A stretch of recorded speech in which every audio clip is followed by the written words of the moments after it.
Hello friends, and welcome back to the Mothership. It is another jerky making day, and today I'm going to give you an overview and review of my Meet Your Maker 6-tray food dehydrator. Sound good? Let's get started. Now this particular model is currently running for $150 new on the Meet Your Maker website. What comes with it is a little instruction manual. It's basically just usage, but it has a couple of guidelines for timing for stuff like fruits. It comes with your 6 trays. It comes with a mesh that's more for doing fruit. And then it comes with this drip tray. I think you can also use this to do kind of, fruit roll type stuff. I use it primarily as a drip tray. The unit itself is all stainless steel. It looks really nice. It's got a nice window on there. Now opening it up, you can see it's got your spot for your 6 shelves. You've got a spot down below. This is where I put the drip tray just to catch any liquid that might come out of whatever I'm dehydrating. You've got a really large fan in the back, which kind of ensures you have consistent dehydration throughout the unit. The stainless steel does tend to show some fingerprints, which I guess is par for the course for something stainless steel. But if we plug her in, let's take a look at the electronics. Now this unit does have a timer, so you can set it from 30 minutes all the way to 24 hours. You can't go past 24 hours, but you could turn it off and turn it back on again. As far as the temperature, now the reason I bought this unit specifically is because I was looking for something that allowed me to change the temperature around. If we turn it, you can see it's defaults to 158 degrees, but you can raise it to 167 and you can lower it all the way down to 95.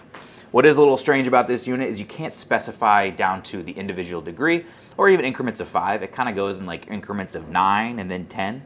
It's kind of a weird system they've got there, but as far as what I'm using it for, I tend to set it about 158 for meat and run it at that point. Now that's the basics of the machine, but since I've got it out, you know what? Let's make some jerky and see how it does.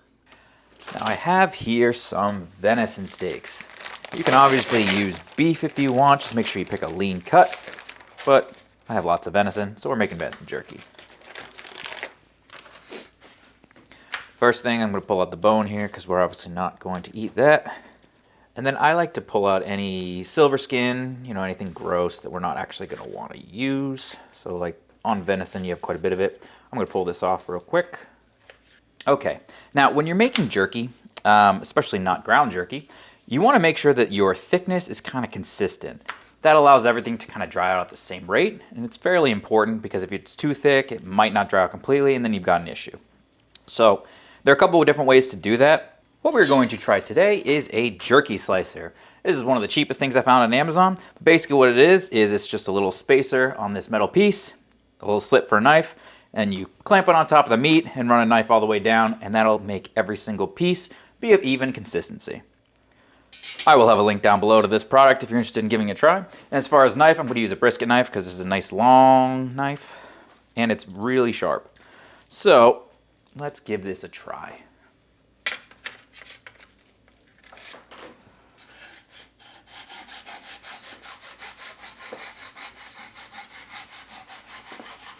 I'd say that's pretty good. Now this machine definitely is shaving off like very small amounts on the top, but the bottom piece that it's giving me is about the consistency I want. This extra bit, this might end up just being like shaved steak or something like that, and I'll turn these into jerky. But I'm going to keep experimenting with this piece, and I'm going to run through all my meat and try and get it to the same consistency. I'm looking for, what's this, about somewhere between 1/4 and 1/8 of an inch, if you can see that. That's kind of the thickness that I look for.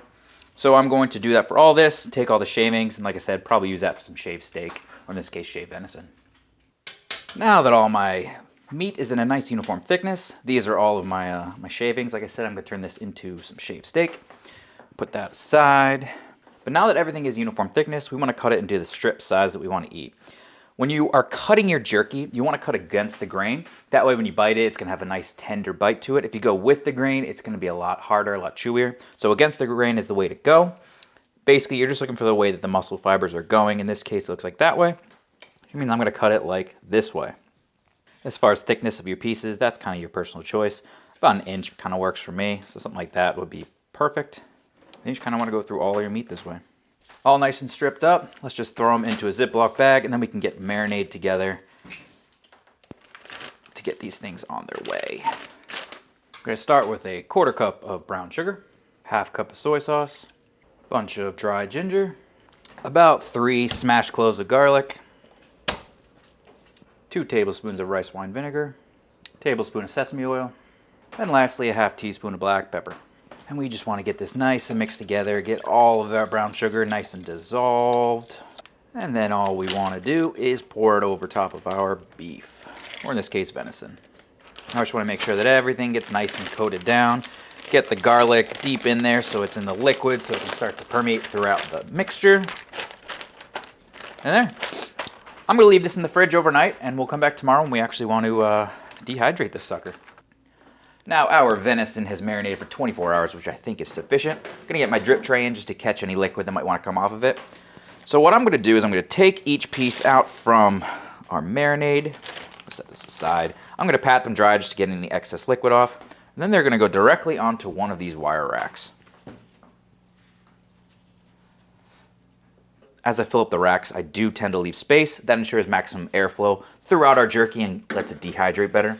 Now as I'm filling up the machine, I usually start in the center and then work my way towards the top of the bottom, just because I think the center gets the best airflow. This machine is very efficient, but I do tend to move my racks around throughout the dehydration, just to ensure that everything gets dehydrated at the same time.